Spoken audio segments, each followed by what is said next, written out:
Okay, so today the session is being recorded. Today I reminded to put it to record. I will hold for a while.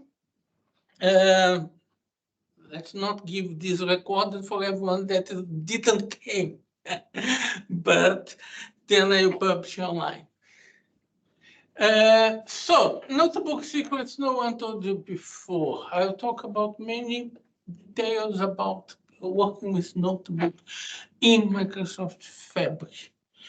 And to join these details, I prepared a specific scenario, and we'll go through this scenario step by step, improving the notebook, and in each improvement, discovering something more. I hope it's very useful. I hope it's not too basic. So let's go ahead. This is me, my contacts. It will be a pleasure to stay in touch. And the Multi-Data Platform User Group is available in the Fabric community. Fabric community is still is accessed by Microsoft professionals because Fabric is like starting. Fabric is still a baby. So Microsoft choose a set of professionals and define it as their task to answer any question that anyone asks inside the Fabric community. So if you don't know something, you don't know how something works, you can go there. If no one from the community answers, some Microsoft professional will answer, some Microsoft employee will answer. And the links of the group, we have a Meetup, Twitter, Facebook page, Facebook group, and WhatsApp group.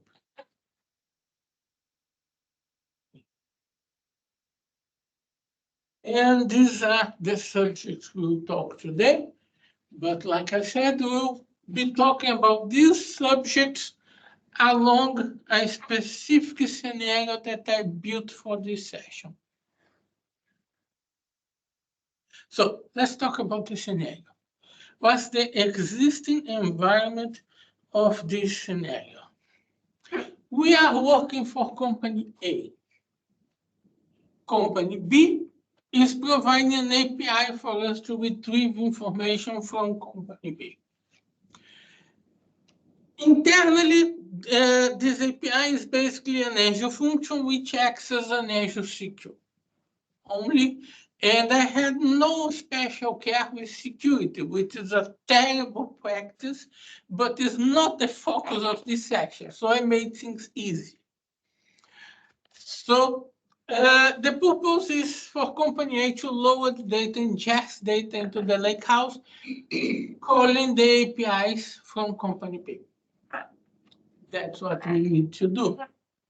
So let's see the existing scenario. The existing scenario. So I have a workspace called Notebook Secrets.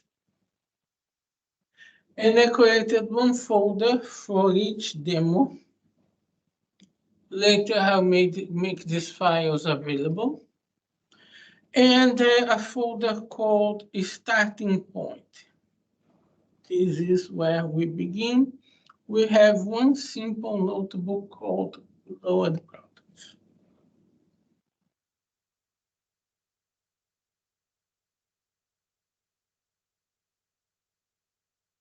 So first I'm defining the function URL, the URL to the function I will use to retrieve the products. Sorry. So I'll use this function to retrieve the products. This function requires a parameter which is category ID.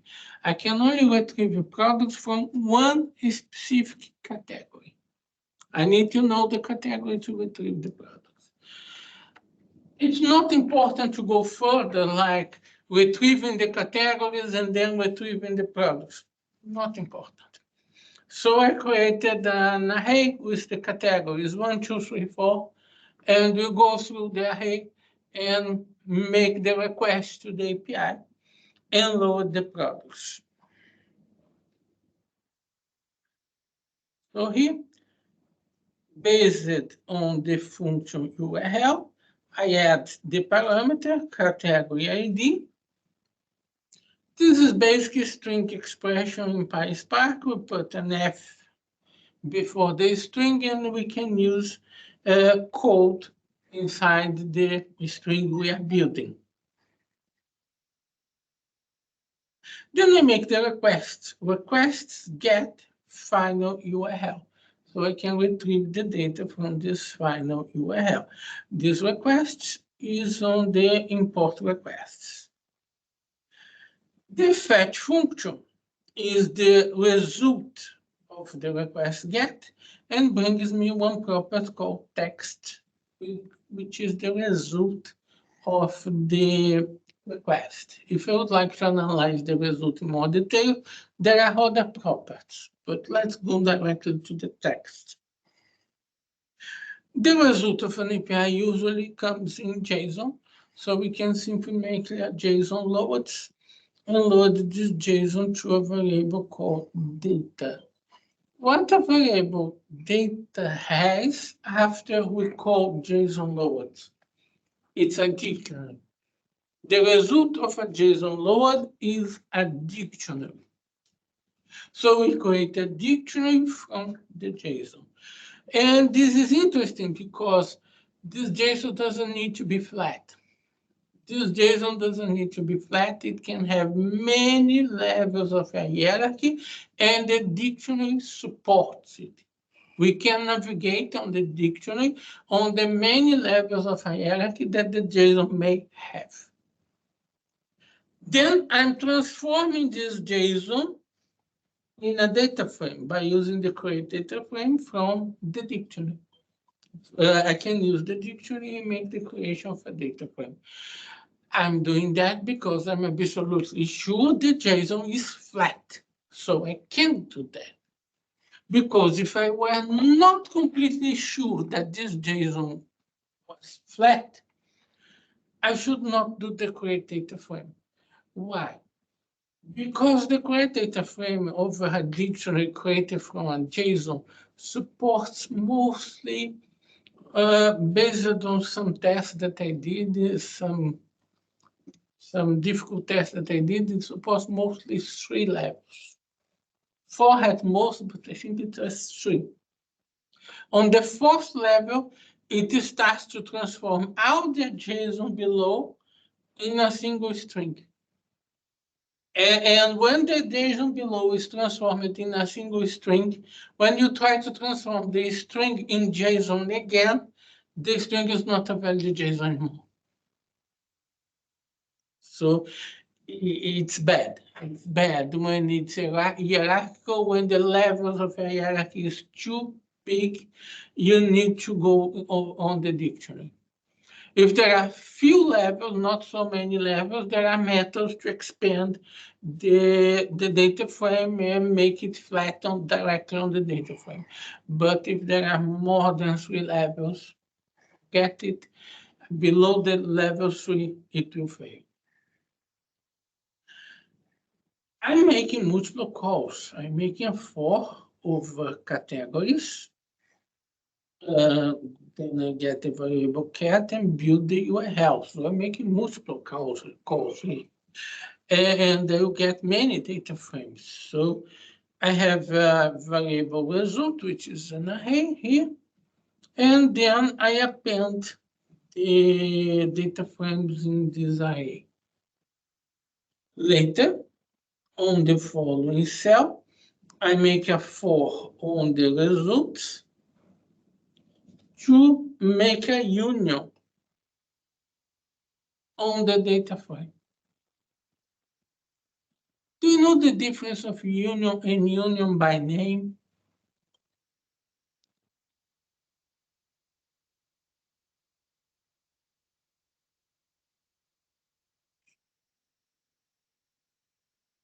The name says a bit what they do. Union by name. This means that when making the union of 2 data frames, it will consider the column name if it will consider the column name, what's the original union is doing? It's considering the position of the column. What happens if the two data frames have different columns on the position, different positioning of the columns? What happens is a completely mess.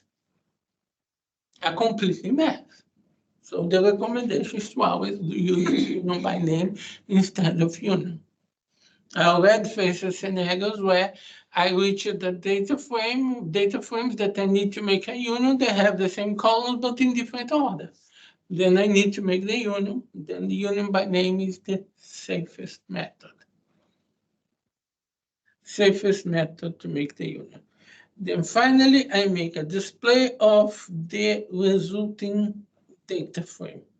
I'm not saving. I could have saved it on the table, on one table, but I'm not saving yet. Here's just an example. And I can execute.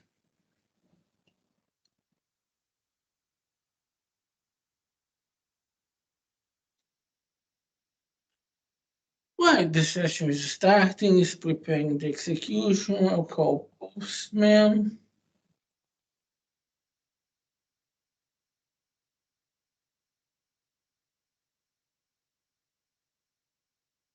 Session started in 6 seconds. Microsoft promises a startup time of the sessions in 5, 6 seconds, and usually is around this. But there are some changes that we can make that will increase this to 2 minutes. It's not a good idea. So here I'm using Postman to illustrate that the API is working, but more than that, I tried to save some money on the company B, so everything is serverless and everything goes to sleep when not being used. So I need to wake up then, making a call on Postman to be sure that I not get a timeout. So it was fast, and it's already executed. 724. This is already the result that we get. List price, product ID, product name, and product number. So this is the existing scenario. We will start from this notebook, and from this notebook, we will improve this scenario. So what steps will we execute to improve this scenario?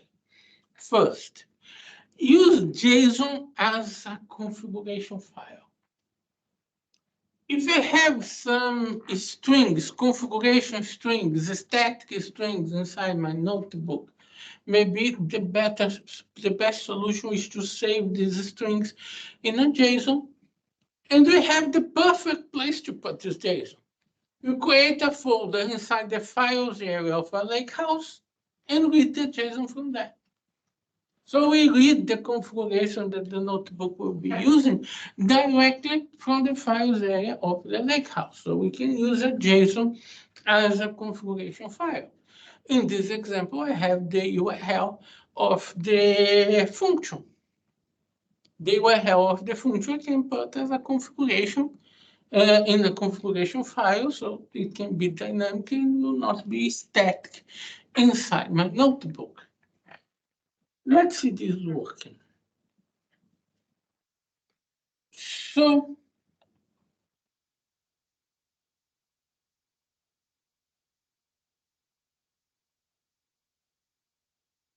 let's move to the demo one. Now I have 2 notebooks. Why do I have 2 notebooks? Well, if I'm using a configuration file, it's very possible that many of my notebooks will use the same configurations. Why would I need to keep repeating the code to load the configurations on every notebook? It's not a good idea. It's not a good idea to keep repeating the code on every notebook. So we can create a single notebook to make the load of the configuration from the lakehouse. One single notebook will make the load of the configuration from the lakehouse. This notebook is called load config here. So what is doing? Is it doing? Basically, I'm using Spark read files configuration config JSON. This line 2 is a parameter that I can use, but not always needed. Okay, then I need to access the individual values that I get back from this JSON. So I need to make a data frame collect, access the first row, and access one specific field on this first row, function URL, and I put this function URL in a variable. This function URL is in a variable. Then I can load many configurations. This JSON can contain many configurations. My example has one single value, only the function URL.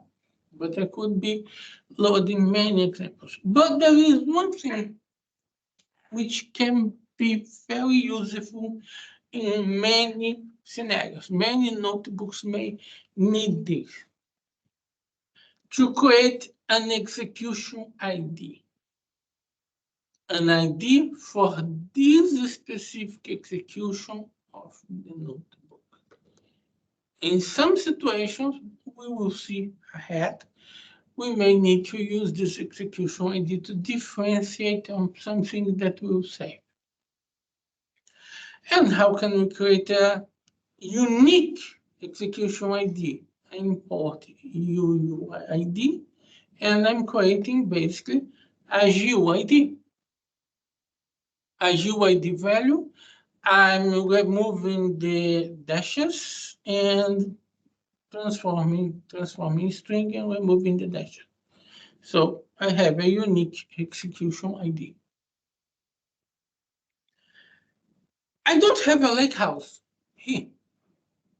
How can this execute and work if I don't have a lakehouse here? Because it was never the idea to execute this individually. This notebook will be called from another notebook. Then comes an important rule. When one notebook calls another notebook, the configuration, such as the default lakehouse, is always the configuration of the caller. So any lakehouse that I put here will be ignored, but not always. I will explain some difference, but it will never work. I mean, it will never be used during a chain of calls. It will never be used. Sometimes it will be ignored. Let's take a look on the main notebook, which is now called Load Products Demo 1.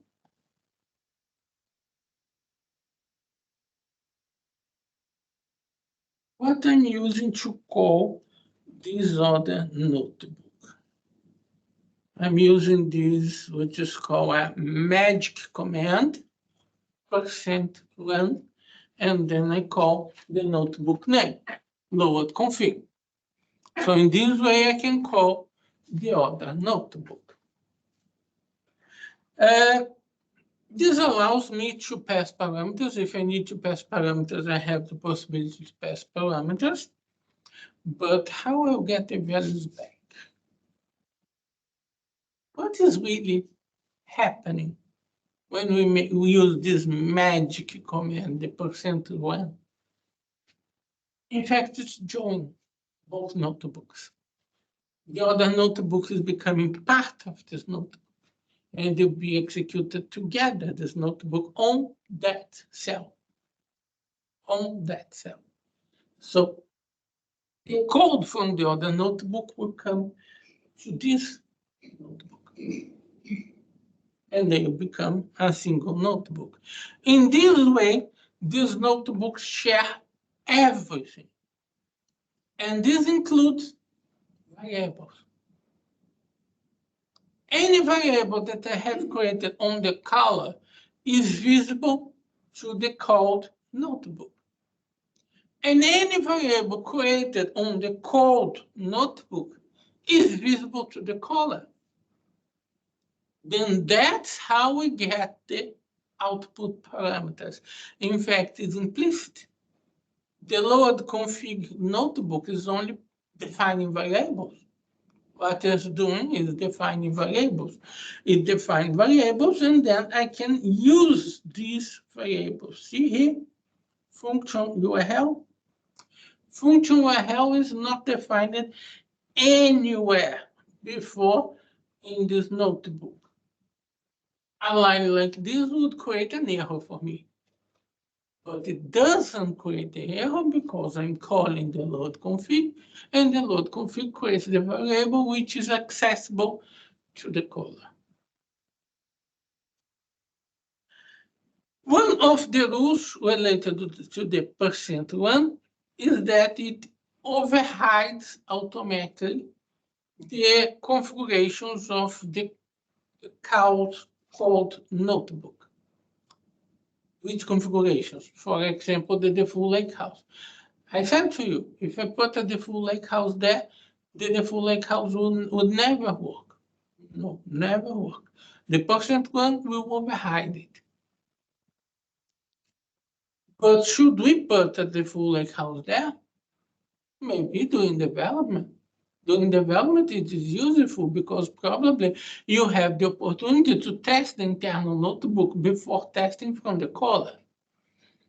So it may be useful, and may be useful the fact that the %1 just ignores if you forgot the configuration there. It just ignores and overrides, and it use the default lakehouse from the main notebook, which is the caller.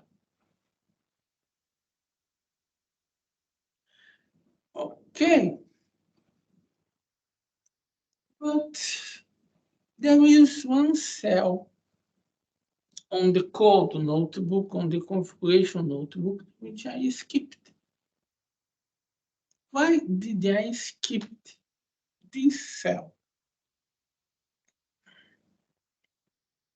What am I doing on this cell? I'm defining a Spark configuration. I'm making a definition of a Spark configuration. So I'm making a definition of a Spark configuration, and if you establish a standard of development, like a standard that every notebook, when it's starting, needs to call the load config notebook. Then this load config is more than a load config. It's defining the initial configuration that our notebooks will use to run. If at any moment you decide to change the configuration that the notebooks need to run, you can change it on these central notebooks. So you have a central place to change this configuration. That's a good idea. But why does it have the taste of a workaround? Because it is a workaround. It is a workaround to centralize the configurations in a single place. Doesn't Fabric has any official method to centralize the configurations in a single place? Of course it has. Of course it has. It would be a shame if Fabric don't have an official method to do that. Fabric has an official method to do that. We could be creating an environment object. We could be creating an environment object, setting these configurations on the environment object, and linking the environment object with the workspace. So you would have a central place to make all these configurations.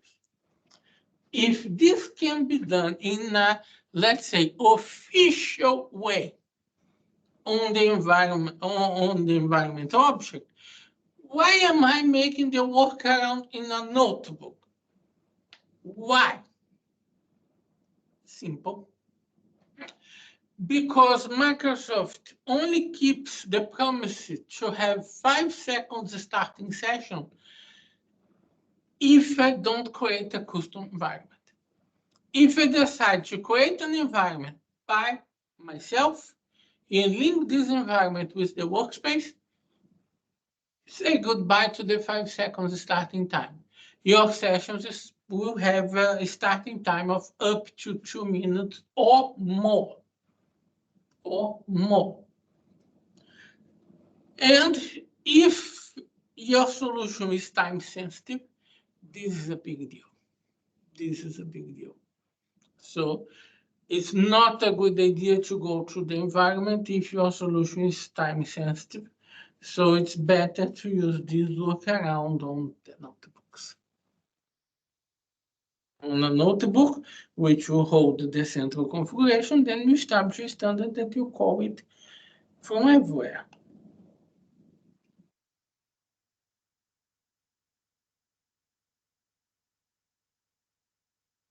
Of course that I forgot the animation that makes it better to explain. Sorry for that, too much work. So, percent one, when we use it to share variable with the color notebook, it can save the config file, the configuration file can be saved in the Lakehouse. It's a good idea to save the configuration file in the Lakehouse and load from there. Setting the full configurations avoid the environment. So it's not only about configuration variables, it's about configuration settings of the Spark environment. We can set these the full configurations and we avoid the use of environment, which will destroy our starting time. An execution ID is useful. I still need to prove that. I still need to make the proof that the execution ID is useful. It helps with the development life cycle. What am I saying? I'm saying that having a JSON configuration file inside the Lakehouse helps with the development life cycle of the notebook. How? It's useful if we establish a pattern. We need to establish a pattern and define that all the notebooks that you use will make a call to that config notebook in the beginning. Once we start a pattern, let's imagine that we have 3 lakehouses. This is development environment, this is test environment, and this is production environment. Once we defined the config file, the notebook doesn't have static information anymore. Any information that seems static can go into the config file and be loaded from there. To make the development cycle, the life cycle of development, we will use deployment pipelines in Power BI. And then using deployment pipeline, we can move this notebook to the test environment and to the production environment.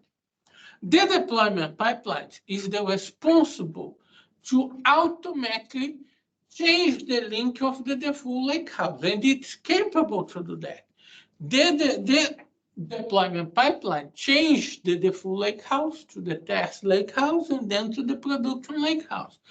It's just a process of promoting the notebook, and the notebook becomes linked to another lakehouse. Can you imagine the disasters it would be if the configuration that the notebook need, any configuration that the notebook need, were fixed in the notebook. So you would be carrying configurations from the development environment to your test environment to your production environment. And that's a terrible idea. So if you are loading the configuration from the lakehouse, from the files area of the lakehouse, you just have to create 3 different config files, one in each lakehouse.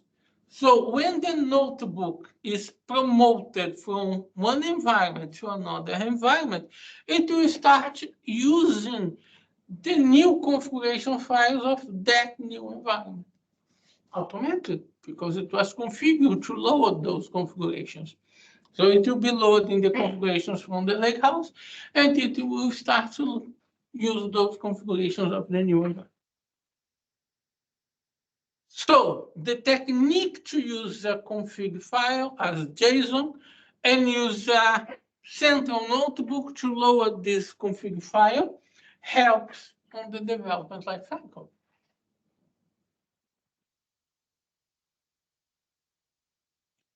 Okay. Now let's talk about saving variables as JSON. Why would I do that? Why would I want that? Saving variables as JSON? Because it's a good practice to save the ingestion content as is when receiving it, especially in this exactly scenario. Especially in this exactly scenario, where you are calling an API, you are receiving the data, and probably you will not save the data in this exactly format inside your lakehouse. Probably you make transformations to this data to save inside your lakehouse. Someone will come to you and say, the data is wrong, your ingestion is failing. When someone comes to you and say to you, the data is wrong and your ingestion is failing, you need to have the original information that the API returned to you to prove, no, it's not wrong. This is what the API returned. This is one of the reasons. There are other reasons.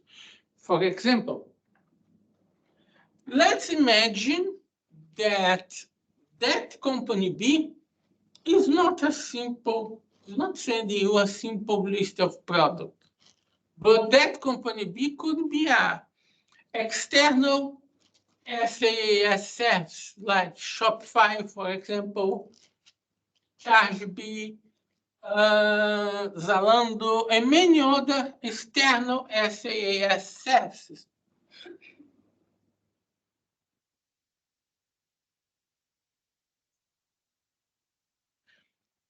The API of these guys are absolutely huge. Absolutely huge. And maybe at a first moment, you decide, okay, I'm receiving the data, but I need these, and these fields. Okay? But you save the original JSON that you received. If at any moment someone else tells you, oh, but we needed that other field as well, you have the JSONs. You can go back on the history and recover the field if you need, because you have the JSON. You can go through the JSONs and recover the information if you need. So it's a method of archiving what you believe you don't need, but for safety, you would like to archive if someone asks that for you later. So, saving a JSON file.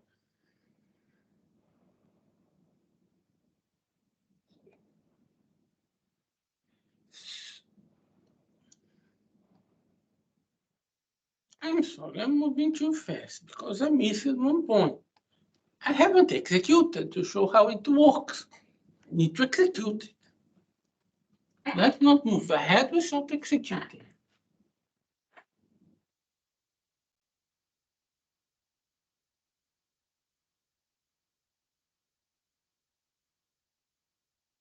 Session started in 6 seconds.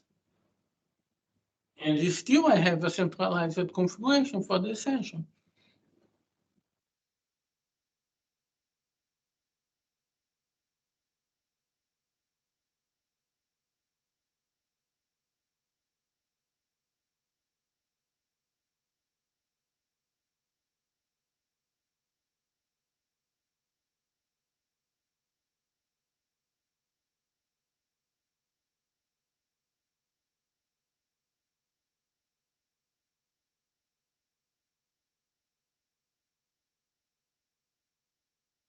I'm making 4 calls.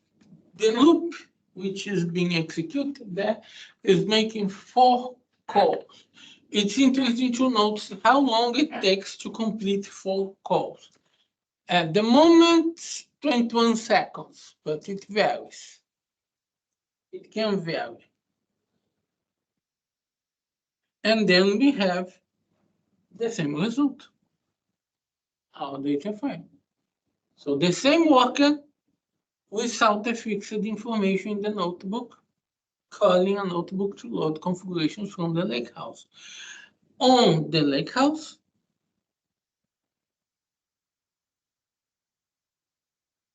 inside the files area, I have a configuration folder with the config.json file.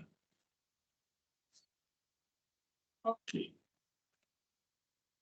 Yeah.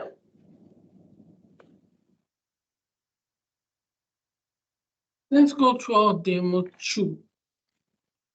The idea is that I'm making 4 API calls. So I need to save the result of each one of those API calls.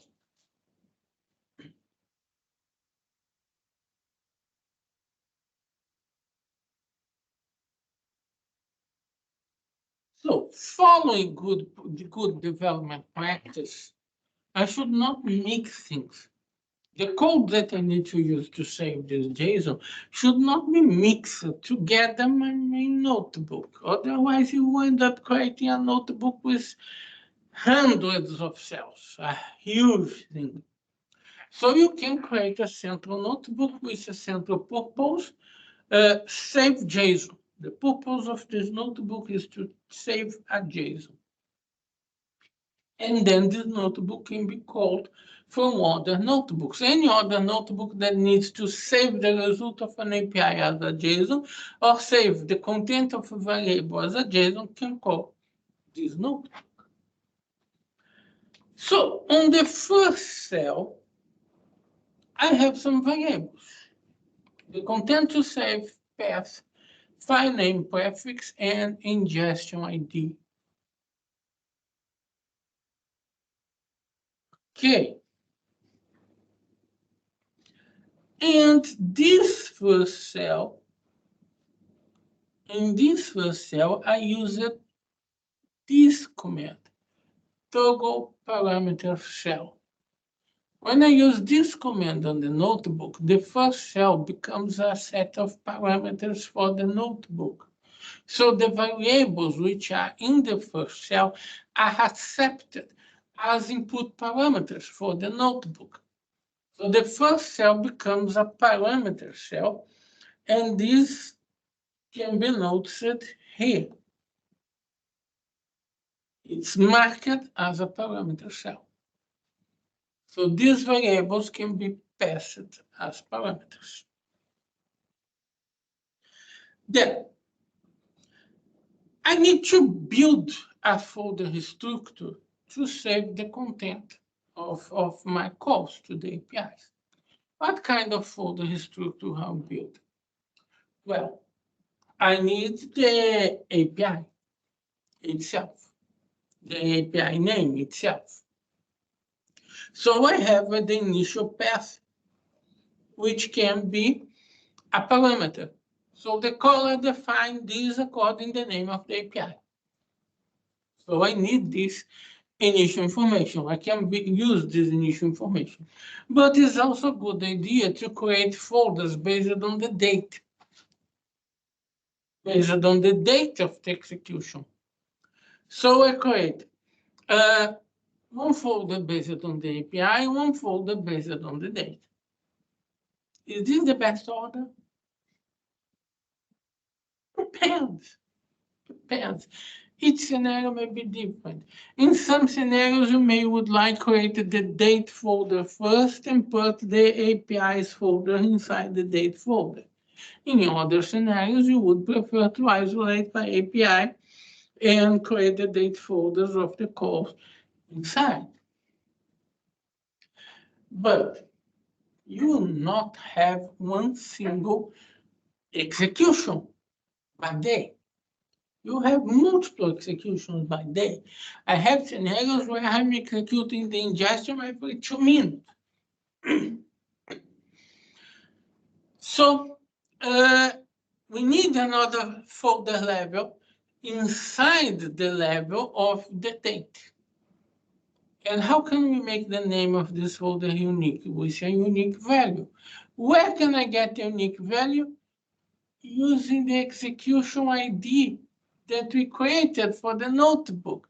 The configuration notebook that we created before created an execution ID from a GUID for the notebook. I can receive it as a parameter here, which I'm using in a variable called ingestion ID, and use it to build the name of this folder, this unique folder that goes below the date folder.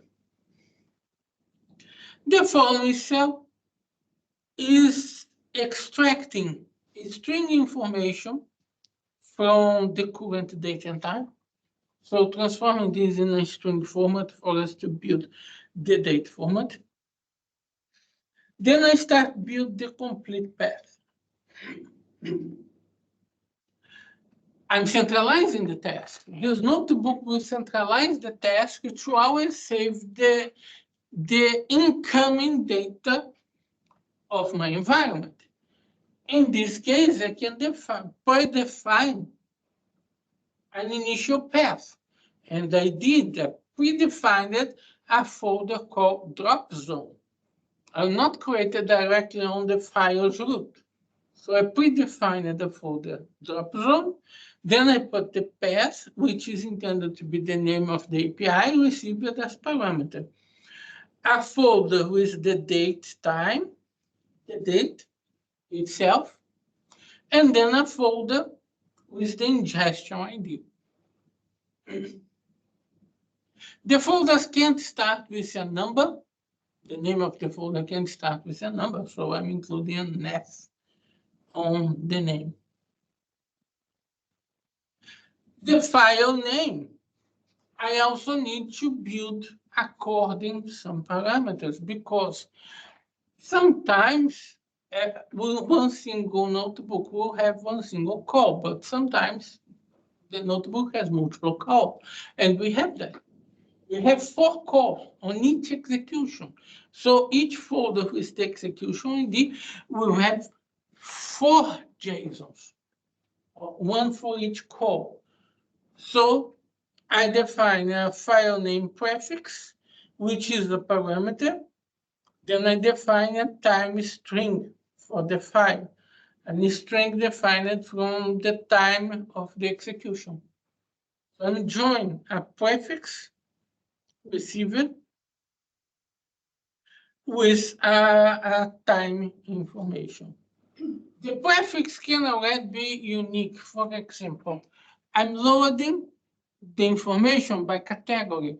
So I can build dynamically the prefix with the number of the category I'm loading. This will be part of the file name. And then later comes the information about time to ensure it's absolutely unique. Then, create a folder if it doesn't exist. This is interesting and show how the MS Spark Utils is extremely powerful. Because take a look on the path. I have 1, 2, 2, 3 folders, and 4 folders. 4 folders. My path goes down on 4 folders level, but I'm just making exists and an mkdir, and this is safe. How can this be safe? What if a folder in the middle doesn't exist? It doesn't matter. It identifies and creates the rest of the path. It creates any piece of the path that doesn't exist. It shows the power of the MS Spark Utils in comparison with the OS functions. Then I save the JSON. I defined a function, save JSON, where I receive the content, the file path, file name. I call the create folder if it doesn't exist, without the power of the MS Spark Utils, and define the full path, adding the file to the path. And now I use the statement open. The open statement is a statement from the OS level. It works on the operating system level. MS Spark Utils works on the Spark level, on the Lakehouse level. What's the difference? The difference is that if I use something like FS, mkdirs, and so on, the starting point is already the full Lakehouse. The starting point of the path is the full Lakehouse. But if I get a statement which is more related to the OS, to the operating system, the starting point is not the Lakehouse. The starting point goes before in a root folder way before the Lakehouse. So I need to add an additional fixed string, Lakehouse, the full, that will point to the full Lakehouse, linked to the notebook. Then I add full path and write file and write the content to the file. Basically, I'm manually writing content to a file, a variable to a file. And finally, the main execution, which calls the save result. Okay, this is the notebook which is capable to save a JSON content. And how do I use it? How do I call it? So we'll call from our main notebook, load products. From our load products notebook,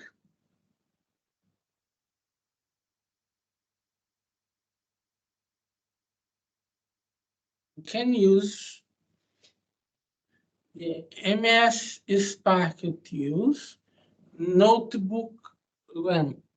We specify the name of the notebook that I will execute and the arguments which I will pass to the notebook. So I can, from one notebook, from the middle of a processing, in this case is in the middle of a loop, I can call another notebook passing dynamic arguments generated by the loop, using the MS Spark Util notebook run. And we start to see difference between the MS Spark Util notebook run and the %run. The %run needs to be used isolated in a cell. I can't put anything else in the cell. So it is a limitation for it, because I can't use it in the middle of this loop.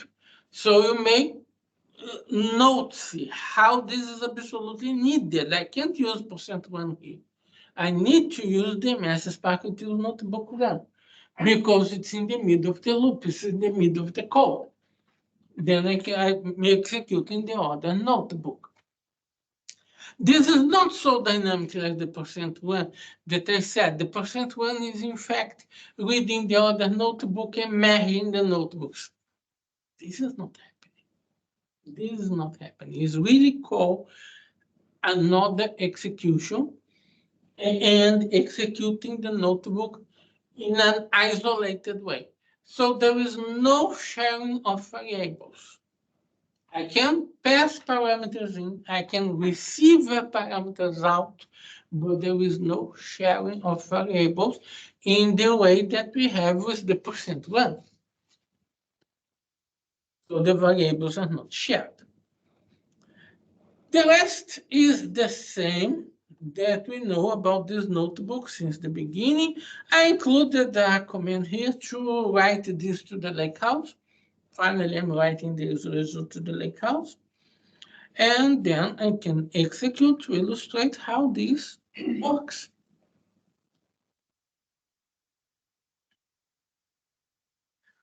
While it's executing, let's review PowerPoint. So MS Spark Util Notebook Run is more isolated than the %1. Can be used inside the code block. The %1 can't be used inside the code block. We can pass parameters. We can receive results from it. Complex returns and more.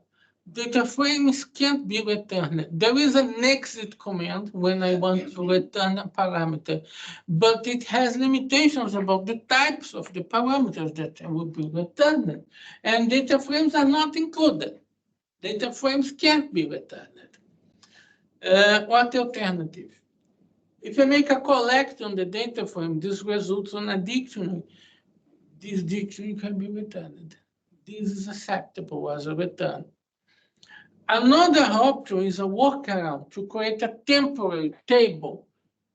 We can create a temporary table inside the code notebook and then read this temporary table back on the caller notebook. This is a method to transfer a table from the call notebook to the caller notebook. Or the opposite would work as well. The return can also be received inside the pipeline.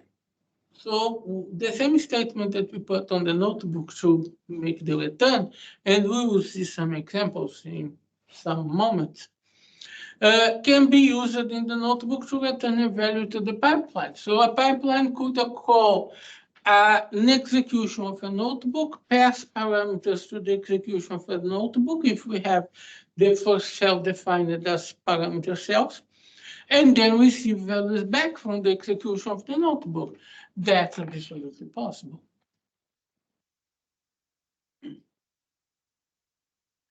Okay. So the execution is completed and everything worked. It's just saved the products table in the lakehouse.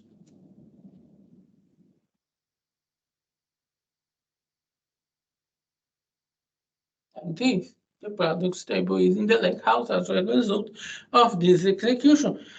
I already have a sequence of 3 notebooks being executed. I have the main notebook to load the products. It calls a notebook to load configurations, and it calls a notebook to save the JSON from the API. So I already have a sequence of 3 notebooks being executed on this scenario.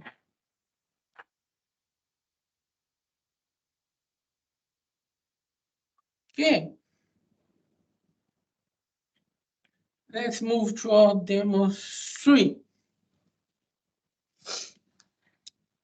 I'm making 4 API calls. 4 API calls. And these API calls are sequential. This means that one API call needs to finish before the next API call starts. They are sequential. Why? Couldn't I make these calls in parallel? Couldn't I make the API calls in a parallel execution? We can. We can make the 4 API calls in a parallel execution. Recently, I reduced the execution times from 5 minutes to less than 2 minutes by making parallel calls. in some scenarios that I'm working. In order to make these parallel calls, I need an additional notebook. I need one notebook which is responsible to make one single call. This notebook is responsible to make one single call. And then I can make the call to this notebook multiple times in parallel. How? Okay, let's first analyze this one, which will make a single call to the API. It has pieces of the code that we already analyzed before. There isn't much things new. The first cell has 3 variables, and you may already guess this is a cell defined as parameter cell. So these are the input parameters for this notebook to make the call. The URL of the function, the category, and the execution ID. These are the parameters for this notebook. There is one interesting point. The parameter cell allows us to define the full value for the parameters, and this is great because we can test this notebook before inserting this notebook inside the parallel call. We test in an individual call and ensure that it works. So I can individually execute this notebook and check if the notebook works. If it works, I start to build the parallel execution. Then, the core of the execution is the call of the function. I get the text of the function, save this text to a JSON file using the notebook run. See, I'm calling the same notebook that I created before to save as JSON. So, calling the same notebook before. Then I use MS Spark Utils notebook exit result. There is a hidden detail that by experience I already avoided. I haven't done any kind of JSON load. I haven't tried to transform the JSON in a complex object. Why? Why I haven't tried that? Why I don't return a bit more complex object? Why I don't already make the JSON load? Because when executing the notebook in parallel, there is a process of managing the response that you make the output information to be serialized. This output information that is put there, the result, is being serialized. So imagine, I received that JSON from the API. I load the JSON in a complex object. And then I put it as exit as output parameter. What will happen? The complex object will be transformed in JSON again to be returned to the caller notebook. You don't want that. Why? Only because it takes longer? No, because it destroys the JSON. When you try to get the output, it's not JSON anymore. It's a simple string, a messed up string. It's not JSON anymore. It completely destroyed the JSON. So you don't want to lower the JSON inside the parallel execution and try to return a complex object. You don't want that. Okay. So we saw the load of a single category. Now the load of the products. What's the mystery? How we make the execution to be parallel. How we make a parallel execution. We use a structure, a JSON structure, to define the tasks that we would like to be executed. We build a JSON pointing one by one all the tasks that we would like to be executed. In this case, I want to execute 4 calls to my APIs to read 4 categories.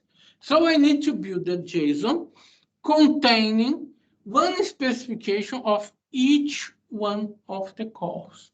And the set of the calls is called DAG. Let me confess, I don't remind what the acronym means, DAG, but it's used for parallel execution. I forgot what the acronym means. But a side note in this process is the PySpark trick to build a dynamic JSON from a collection. See? This is the record, what needs to be the record of the collection. Each record represents one activity, but it doesn't mind because this method to build dynamically a JSON can be used in any scenario. The point is, immediately in the JSON after the collection, I specify a 4. 4 cat in categories. This means what? That this record will be repeated for each value inside the array of categories. And then I have the values being built according to the value in the cat variable.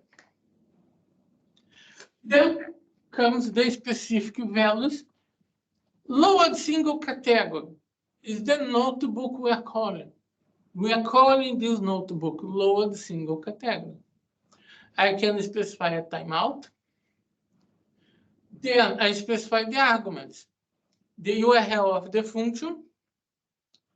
I'm building the URL here, adding the category ID here. It's questionable. I could do here. I could do inside the notebook. I can choose who would be responsible for that. I pass the cat value and the execution ID. The cat and the execution ID are still important to save the notebook as a JSON. They will be used to build the structure of the file names and folders. And each activity will have a category, a name. And this name is built from category ID and the cat. The name of the activity is very important. Very important. Then we execute.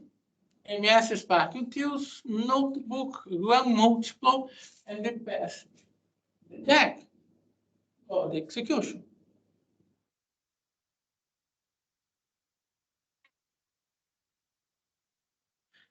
Okay, so let me clear our outputs. Ask to run our above cell.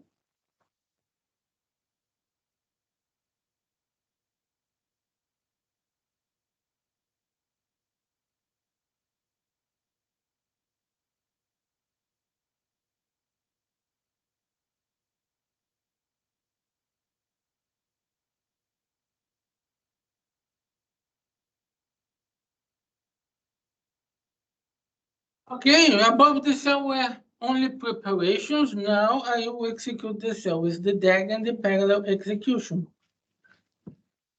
Take a look how the parallel execution is displayed to us.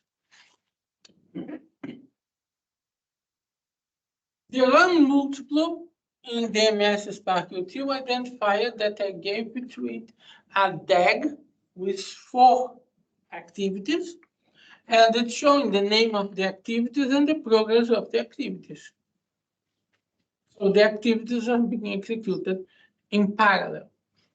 Because this function is too fast, we don't necessarily notice the total time of these activities, but Each execution individually took 24 seconds and something, and the total execution took 28.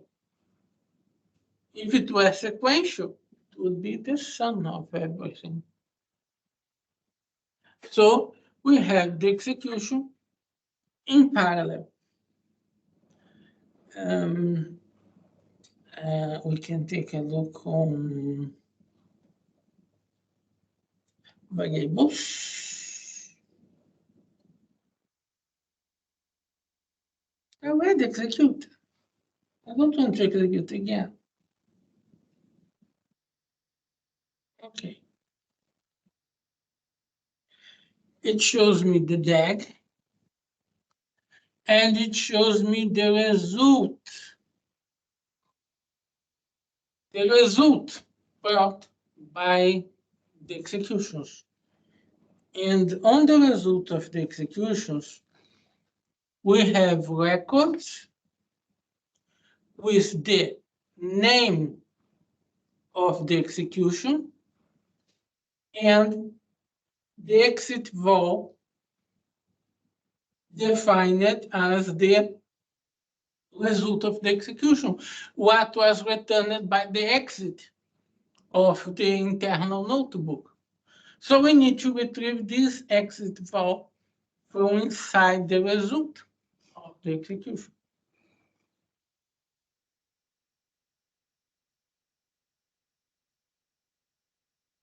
That's what we'll do in the following cell. I still have a loop on the categories, but now I'm just building the name of the activity and retrieving the exit val. I make the load because this is a JSON string format. Load the JSON, create a data frame from it, and append to the collection. The rest is the same. I commented the save to the table. Okay. We can make a complete execute.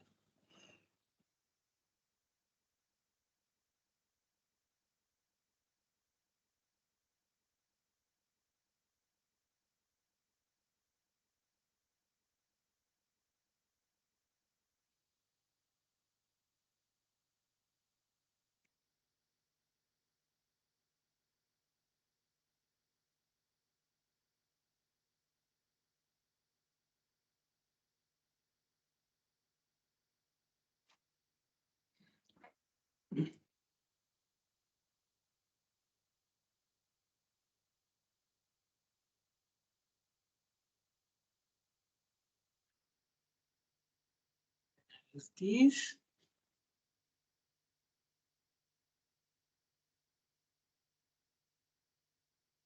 And is already on the last cell, showing the data frame. So now we have a parallel execution and one more notebook to make the parallel execution.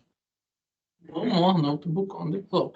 This is creating a complex web. Start to create a complex web of the notebooks. I recommend to document that. To document this web that is starting to become complex in relation to the notebooks. Okay. So let's take a look on the PowerPoints about parallel notebooks execution. Parallel execution. We need to build the DAG. The result that the notebook returns is serialized. Because the result is serialized, we need to take care with what we return. JSONs, for example, fail. If we transform in object and serialize again, they fail. Maximum of 50 activities. I discovered this on the worst method possible. When I tried to build this with 2,000 activities, I had to call Microsoft support to discover what was happening. They took many days, And they returned with the answer, no, our expert told that you can't build more than 50 activities on it. Otherwise, the results will be unexpected. You can expect anything if you go above 50. It's possible to have dependencies between the activities. Imagine this complexity. You can specify that one activity depends on another, and you can specify that one activity will use the output of another as a parameter. So you can make a complex web of executions inside the DAG and deliver the DAG to run multiple to execute, limiting to 50 activities. If you need to go beyond 50 activities, then you can use PySpark directly instead of using MS Spark utils. What do I mean using PySpark directly? Every language has a method to make it multi-threading. PySpark is not an exception. There is a method to make multi-threading PySpark. I'm not getting to the details of that, but it's the alternate method to the run multiple. Until now, I had no need. I solved the problem I had in a different way. Pipeline. Many people would think, many people would imagine, oh, I can do the same in a pipeline. I put a notebook inside a for loop and a pipeline. I make the for loop to run in parallel, and that's it. It will run that notebook in parallel, right? Because if you do this in a pipeline, each notebook execution makes a complete isolated pool creation. We'll create a completely isolated pool and start a completely isolated session. Why are you running in parallel? Because you want to save time. You have the need to save time. If you go back to a data factory pipeline, the data factory pipeline is not capable to execute the multiple notebooks in the same session and pool. That's what's happening with the run multiple. The notebooks are being executed in the same session and pool. The data factory pipeline will open an isolated session for each notebook. So the execution time for each call will increase. How much it will increase depends on your environment. At least 5 or 6 seconds, which is the basic for a notebook. But we already mentioned that some changes on the environment can increase the session start time to 2 minutes. That would be terrible. That would be terrible. Besides that, you have a pipeline starting time, which is not so small. So it would already take some time. So it makes things easy to do this in a pipeline, but may not save the same amount of time. If time is something critical, the notebook may be a good solution. So now let's talk about using attached Py libraries.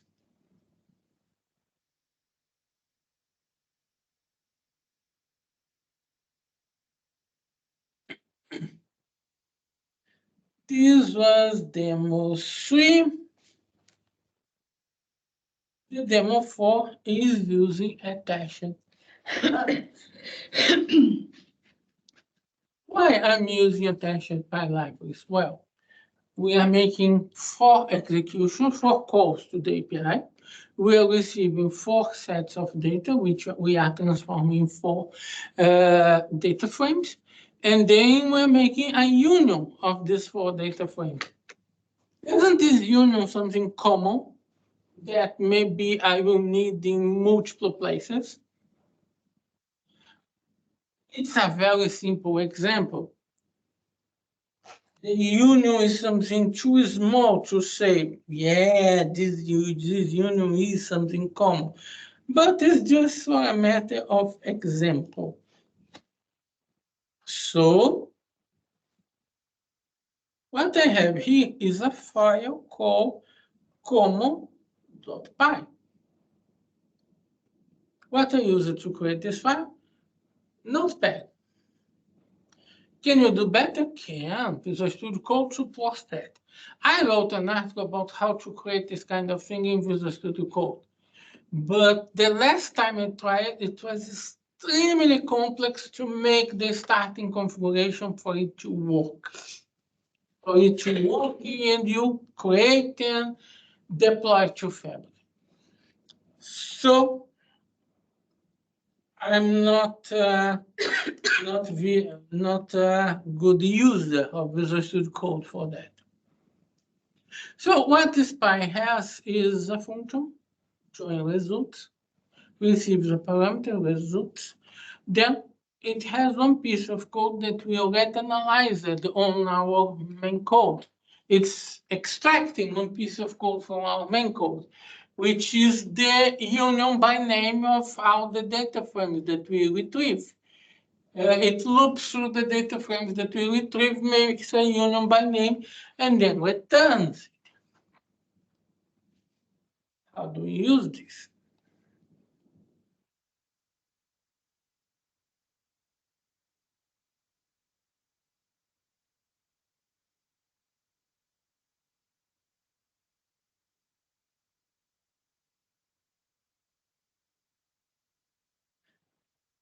Here in the Explorer of the notebook, we have resources built in. This lib here is my preference. I like to create a folder here called lib and put the PY files inside, but you can put anything here. You can put anything here and then the PY file. So you load the PY file together your notebook.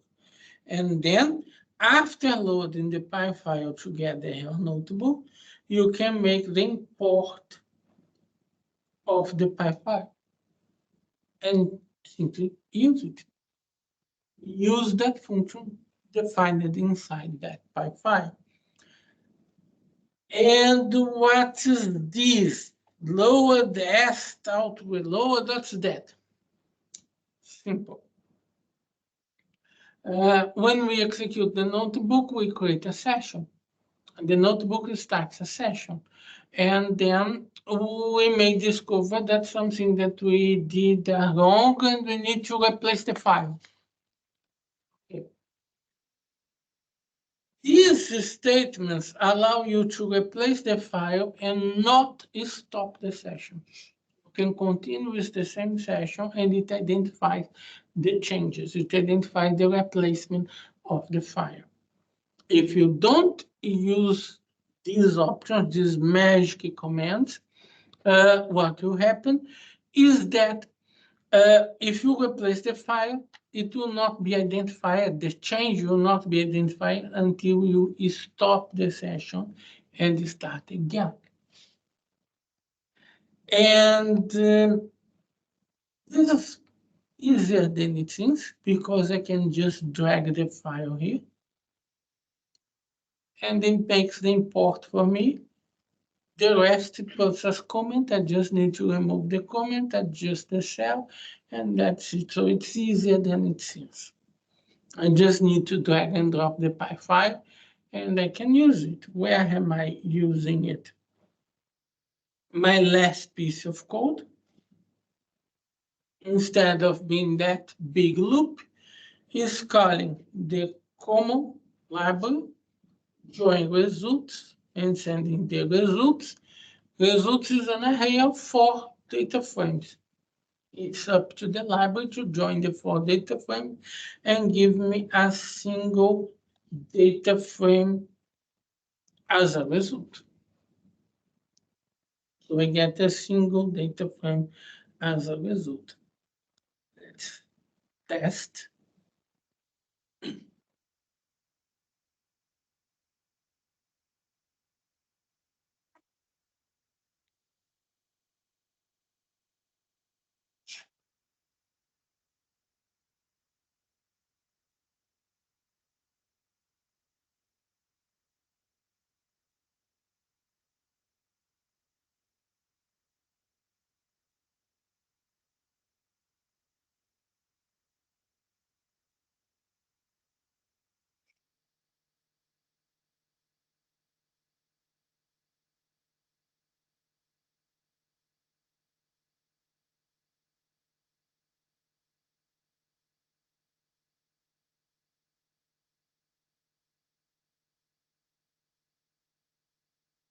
Making the parallel calls to the API.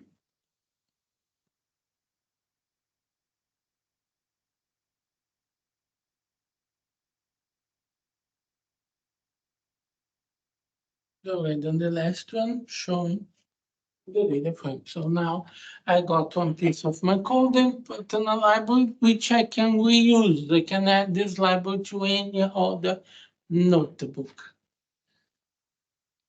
Okay, let's get back to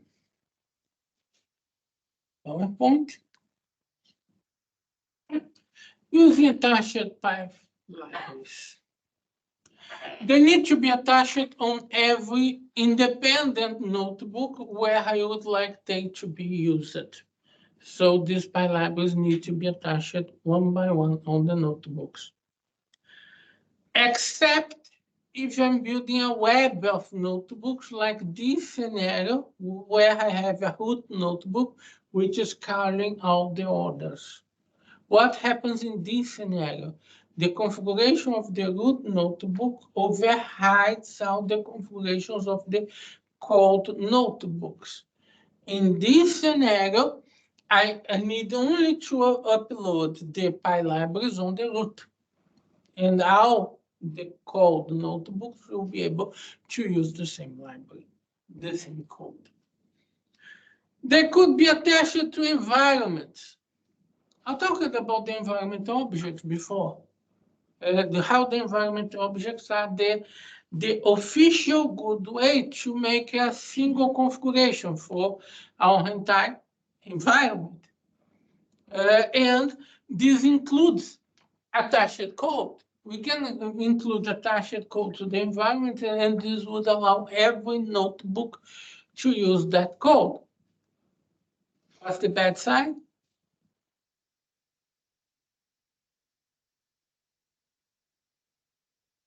The starting time of the session. Every time we decide to use the environment object, the starting time of the session jumps from 5 seconds to 2 minutes. So if you decide to use the environment for a better organization of your files, your starting time will jump to 2 minutes. For some people, this may not be a problem. In some scenarios, this may be good, and it would be a good practice to join the code in the environment. But in many scenarios, the execution may be time critical, and the starting time of 2 minutes may be unacceptable. But everything becomes slow if you attach the files to an environment. And environments have a dangerous bug about this. I read complainant, said they recognized that, yeah, it's a bug. But they don't fix, because no one opened a support ticket. I walk around it and gave up the environment. I gave up to use environments. So they don't fix. They are waiting someone to open a support a support ticket to fix that. The bug is so dangerous that after you add the files the first time, you can't change them anymore. You can delete, remove, or change.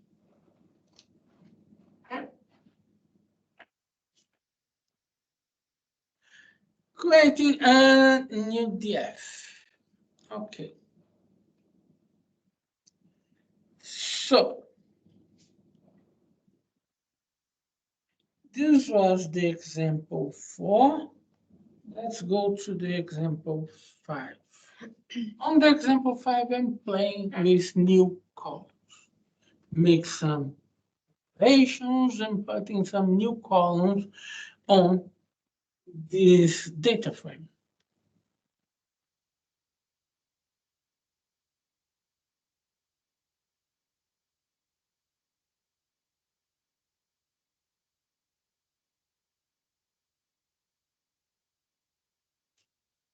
How do I place columns on the data frame? We use the with column. And I end up putting 3 tests atoms A. The with column is capable to add a new column or replace an existing column with a specific value.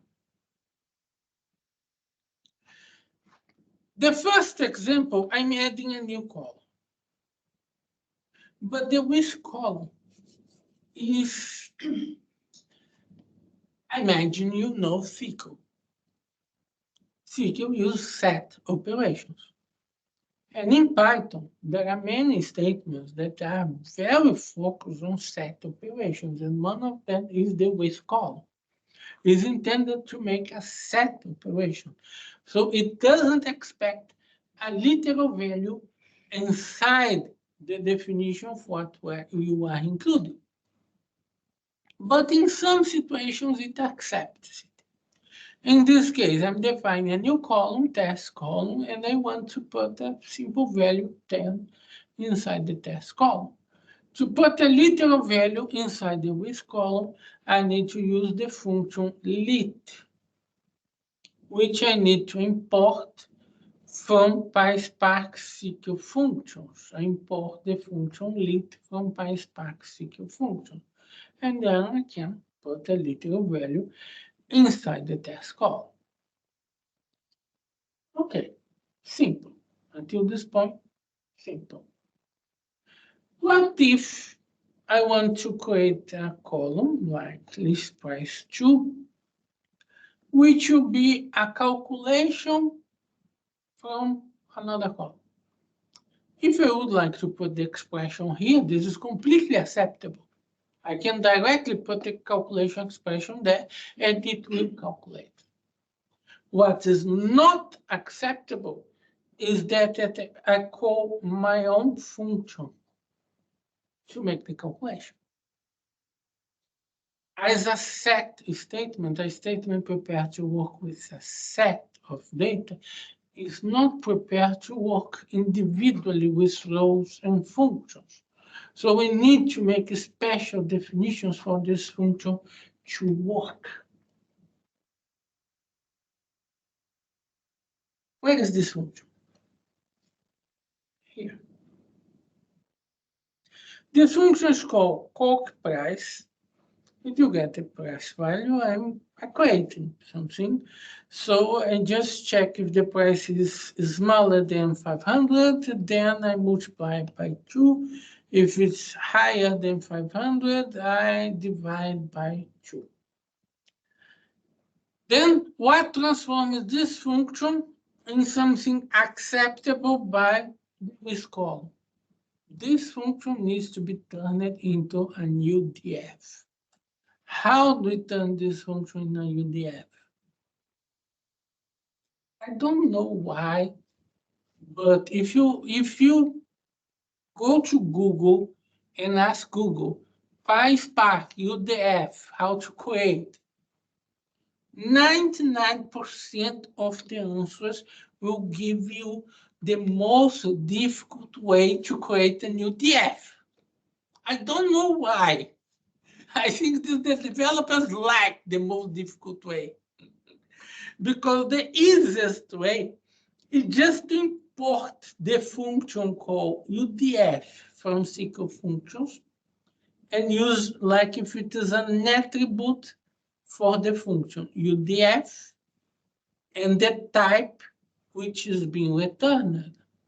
So you need to import the type as well, the class of the type, and with this statement, you are defining the function. This is the easy way to build the function.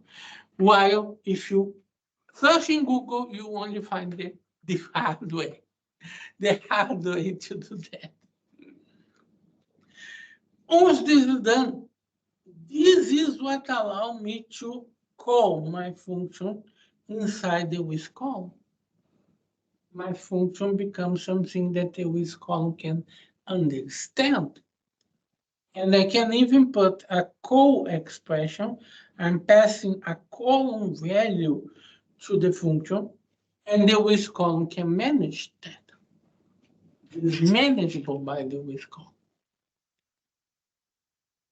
So in this way, we can create UDFs and use UDFs in a data frame using the with column to make calculations on our fields. That's possible. Then, let's imagine something more complex.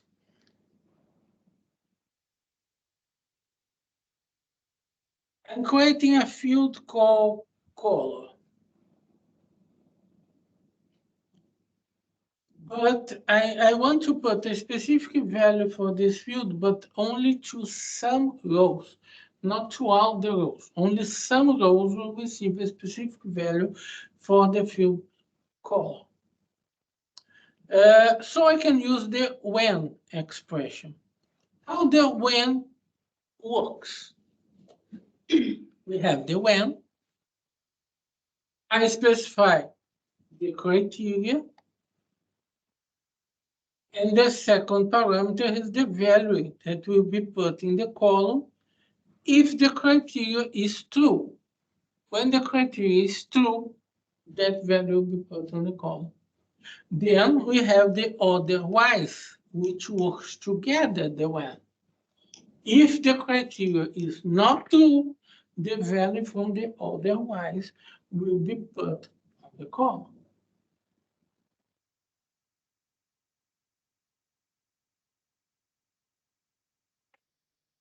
That's why so many people love Spark SQL. You go to Spark SQL, you make an update statement, and that's it. You use SQL. Here, how do you build an update of a column of a single record?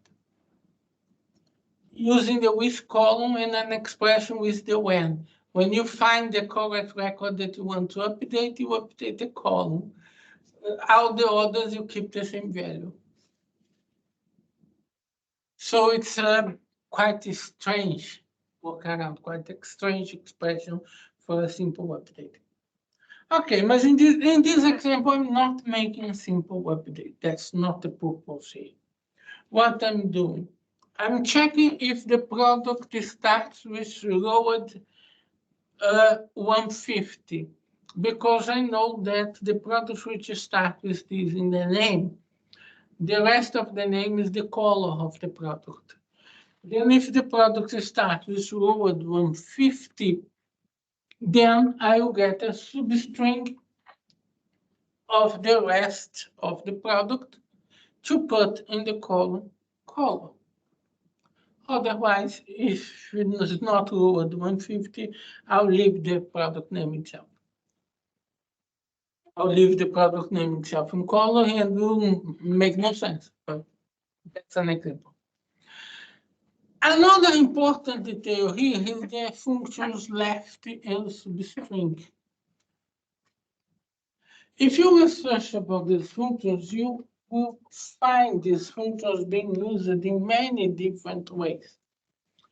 It's perfectly possible to use these functions, the left and substring, in many different ways, except inside the with column.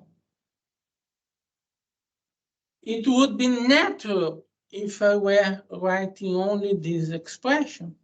It would be natural to write only these expressions because this function exists, but we would got an error message.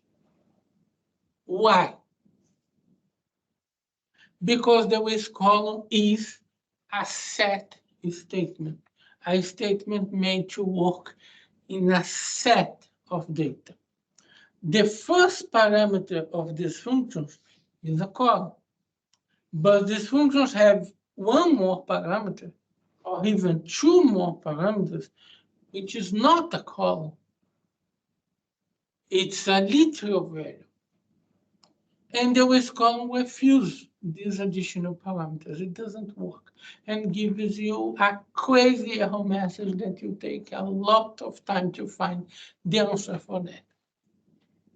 It just doesn't work. It just doesn't work inside the with column directly as functions. So what you need to do, you need to transform the function expression in a string and use the XPR function to process the string. So you are discovering at this moment why sometimes the with column accepts that you put a function there, and sometimes it doesn't accept. If the function has literal parameters, the with column will not accept the function there. You need to transform it in a string and then call with the XPR. Another secret is that you are not calling the exactly PySpark function anymore. The XPR is making a processing of your string using SQL. It processes your string using SQL. So you may find a slightly difference, although on my tests, on all the tests I did using this kind of expression, they are quite the same. They were made quite the same, the PySpark function and the SQL function. So it just works, transforming the function expression to a string. Okay. Let's execute to see the result.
I forgot the most basic thing, to import the XPR.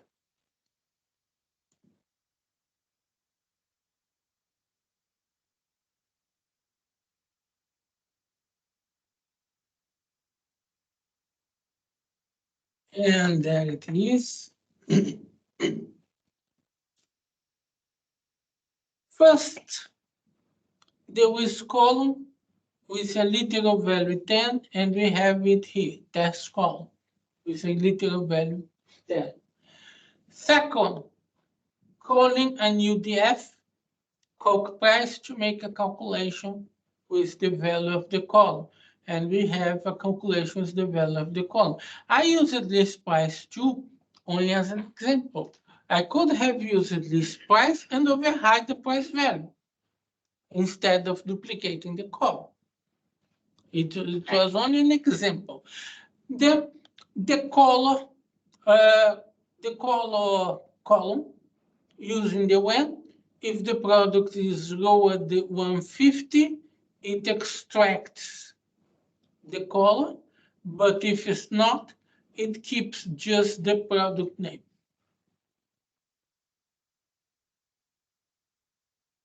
Okay, let's review this on the PowerPoint.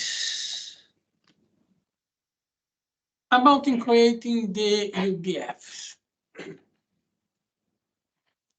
With column only accept column reference. It's a set statement. It works in blocks. A UDF needs to be created for a processing function. If you want from the inside with column, call a function that will process row by row, we need to define an UDF. It's considered slow Developers consider the UDF as the lowest option possible, and they try to avoid use an expression directly in the with column. Only when it's not possible, it's too complex for that, then you go with the UDF. At UDF is the best way to create one UDF. Then XPR and with column, the demonstration we already saw, only column references are accepted in with column. So functions with literal parameters fail. Substring, left, and more. Any other function that we see that has additional literal parameters will fail. Then the solution is to transform the expression, the function expression, into a string and use the XPR to make the processing. And the process is happening using the CQ engine. And that's it for today.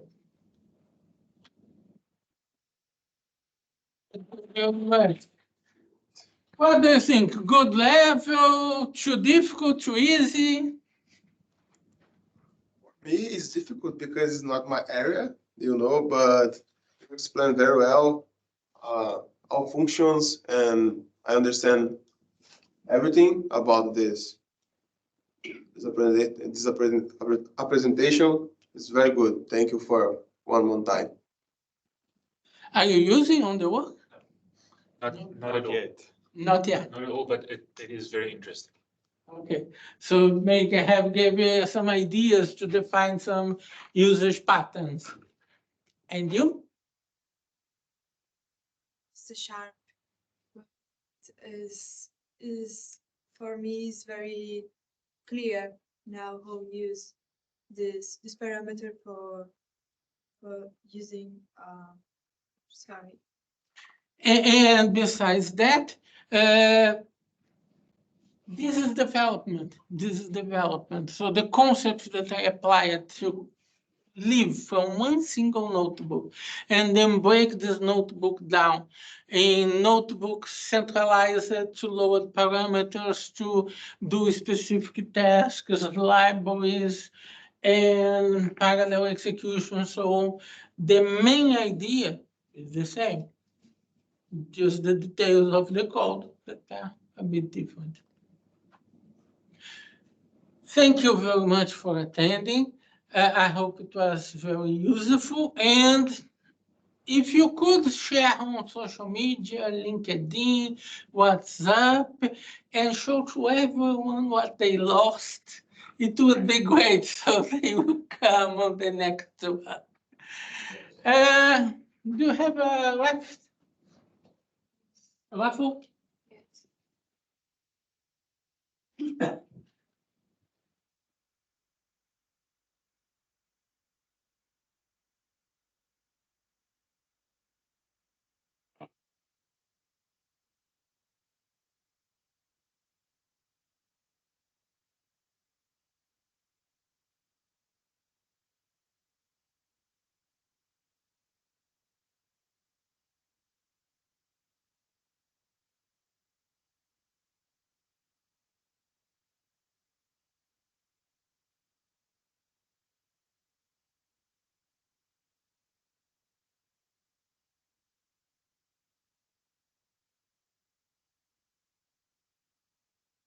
It's very hidden.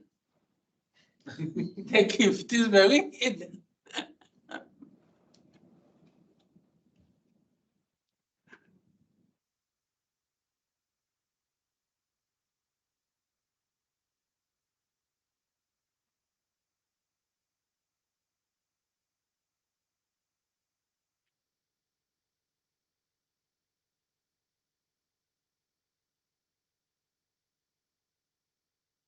Yeah. Kit. Que tem? Caderno, caneta e chaveiro e a bolsa. This is a small kit from Redgate. Não, pede para ela para pegar, tirar. Mistura bem.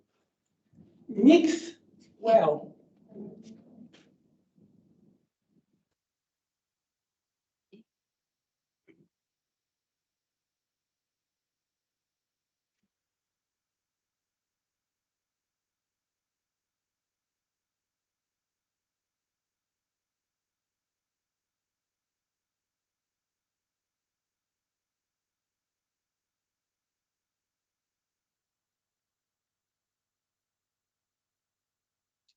Welcome.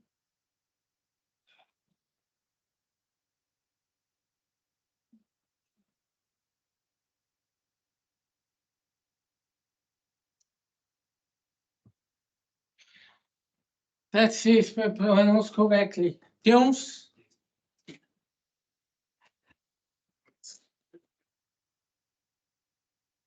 Is, Thank you where, very much. let's take a picture. Where is it better? Is it good here?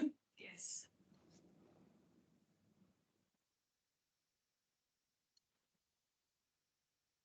Thank you. Let's take a picture outside.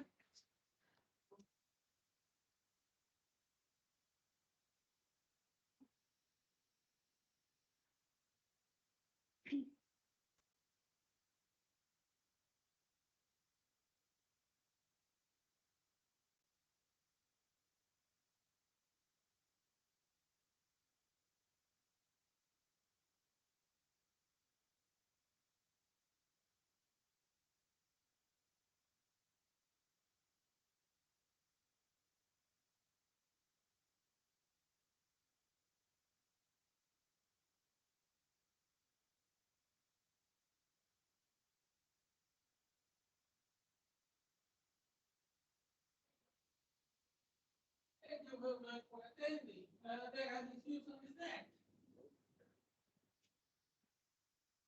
Thank you. Have a great evening. Have a great evening.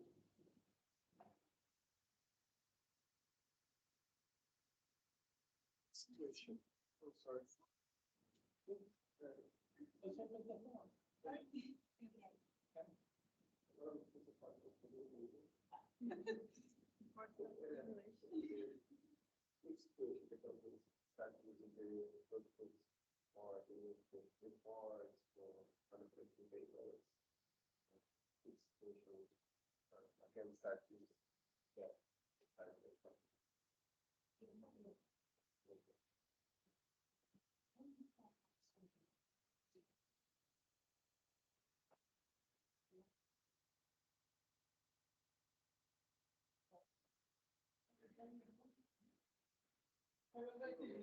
Bye.